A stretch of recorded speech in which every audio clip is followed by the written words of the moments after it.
الحمدللہ رب العالمین والصلاة والسلام علی اشرف الانبیاء والمرسلین اما بعد فاعوذ باللہ من الشیطان الرجیم بسم اللہ الرحمن الرحیم الصلاۃ والسلام علیک یا رسول اللہ وعلی آلک واصحابک یا سیدی یا رحمۃ للعالمین۔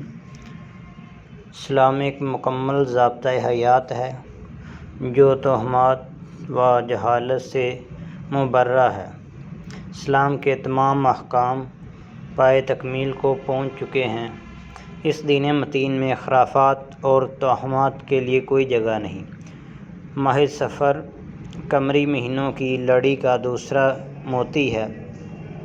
قبل اسلام اہل جہالت ماہ صفر کو منحوس خیال کرتے تھے اور اس میں تجارت وغیرہ کی غرض سے سفر کرنے کو برا سمجھتے تھے۔ عرب کے لوگ ماہ صفر کے بارے میں عجیب و غریب خیالات رکھتے تھے۔ برصغیر کے مسلمانوں کی ایک بڑی تعداد آج بھی اس ماہ مبارک کو بلاؤں کے نزول کا مہینہ تصور کرتی ہے۔ ان لوگوں کا اعتقاد یہ ہے کہ جو کام اس مہینے میں شروع کیا جاتا ہے وہ منحوس یعنی خیر و برکت سے خالی ہوتا ہے۔ اس ماہ مبارک سے متعلق ان غلط فہمیوں کو ختم کرنے کے لیے اسے صفر المظفر کہا جاتا ہے۔ ماہ و سال، رات و دن اور وقت ہر ایک کا خالق اللہ تعالیٰ ہے اور اللہ تعالیٰ کسی دن یا کسی وقت کو منحوس نہیں بنایا۔ ماہ صفر کو لوگ منحوس جانتے ہیں۔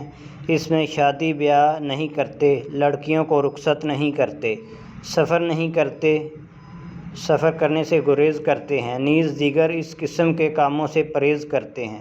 خصوصاً ماہ صفر کی ابتدائی 13 تاریخ تک شدید منحوس کی تصور کی جاتی ہے۔ ان ایام کو 13 یعنی تیزی بھی کہتے ہیں۔ یہ سب جہالت کی باتیں ہیں اور لوگوں کا اسے منحوس سمجھنا سراسر غلط ہے۔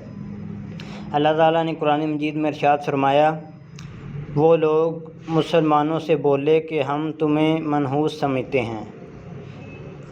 امام حافظ الدین نصفی اس آیت مبارکہ کی تفسیر میں فرماتے ہیں کہ انہوں نے مسلمانوں سے کہا کہ ہم تم سے بدشگونی لیتے ہیں، اور اس کی وجہ یہ تھی کہ انہوں نے ان کے دین اسلام کو برا خیال کیا، لہٰذا ان کے نفوس اس دین سے نفرت کرنے لگے۔ جہالت کی یہی عادت ہے کہ ہر ایسی چیز سے برکت حاصل کرنا چاہتے ہیں جس کی طرف ان کا جھکاؤ ہو، اور جس چیز کو ان کی طبیعت قبول کرتی ہے اور جس چیز سے نفرت ہو اسے منحوس قرار دیتے ہیں۔ پھر اگر انہیں کوئی مصیبت یا نعمت حاصل ہو تو کہتے ہیں کہ یہ فلاں چیز کی نحوست ہے یا یہ فلاں چیز کی برکت سے حاصل ہوئی ہے۔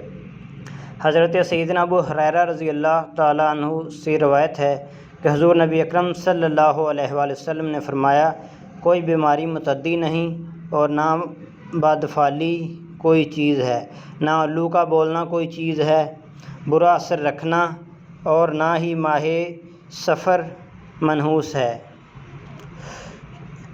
علامہ مفتی محمد شریف الحق امجدی فرماتے ہیں کہ عرب والوں کا دستور تھا کہ لڑنے کے لیے کبھی محرم کے مہینے کو صفر سے بدل دیتے، کچھ لوگ صفر کے مہینے کو منحوس سمجھتے۔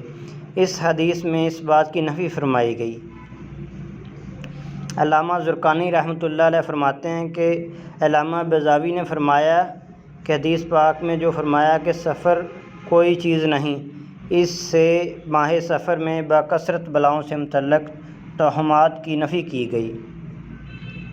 امام اہل سنت امام احمد رضا رحمۃ اللہ تعالیٰ علیہ فرماتے ہیں کہ ماہ صفر المظفر کے آخری 4 شنبہ یعنی بدھ کی کوئی اصل نہیں، نہ ہی اس دن حضور نبی اکرم صلی اللہ علیہ وسلم کی صحت یابی کا کوئی ثبوت ہے، بلکہ مریض اقدس جس میں وصال شریف ہوا، اس کی ابتدا اسی دن سے بتائی جاتی ہے۔ مفتی امجد علی اعظمی رحمۃ اللہ علیہ فرماتے ہیں کہ ماہ صفر کے آخری بدھ کو برصغیر و ہند وغیرہ میں خوب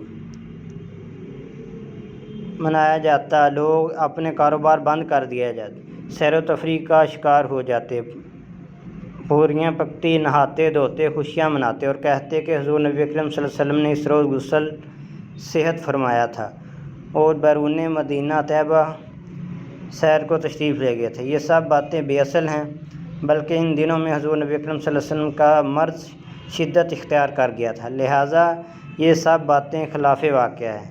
بعض لوگ یہ کہتے ہیں کہ اس روز بلائیں اترتی ہیں اور طرح طرح کی باتیں بیان کی جاتی ہیں، یہ سب بے ثبوت ہیں۔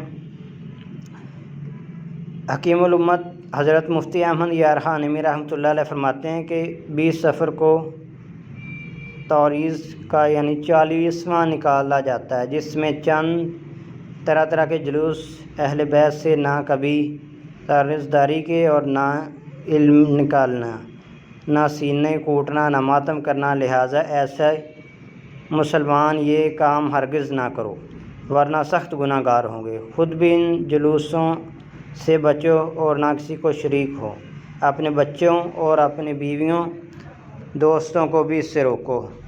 رافضیوں کی مجلس میں ہرگز نہ شرکت کرو۔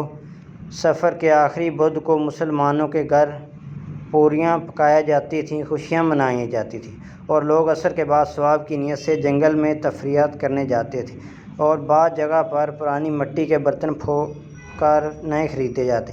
یہ تمام باتیں اس لیے ہوتی ہیں کہ مسلمانوں میں یہ مشہور ہے کہ آخری بدھ کو حضور نبی اکرم صلی اللہ علیہ وسلم نے غسل صحت فرمایا، تفریحات کے لیے مکہ مدینہ منورہ سے باہر تشریف لے گئے، وہ محض غلط ہے۔